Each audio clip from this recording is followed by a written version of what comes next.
नेहमीप्रमाणेच संध्याकाळी महामार्गावर वाहनांची वर्दळ सुरू होती। याच दरम्यान काळ्या रंगाची सफारी कार क्रमांक MH12HV 3465 ही भरधाव वेगाने फडतरे वस्तीजवळच्या वळणावरून निघाली होती।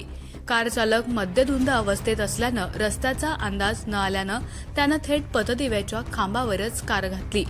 ही कार जोरानं खांबावर आदळल्यानं हा लोखंडी खांब अक्षरशः मोडून पडला। या जोरदार धडकेमुळे वस्तीवरील लोकांनी आवाजाच्या दिशेनं धाव घेतली।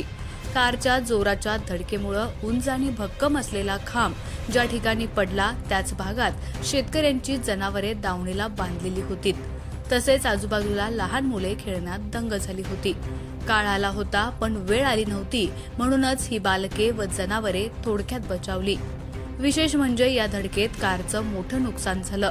शिवाय कार बंद पडल्यानं स्थानिकांच्या मदतीनं कार ढकलून सुरू करावी लागली।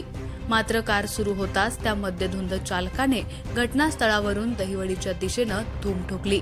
त्यामुळे अपघात करून शासनाच्या झालेल्या नुकसानीची भरपाई कोण देणार, या मोकाट चालकावर कोण कारवाई करणार असे प्रश्न उपस्थित होत आहेत।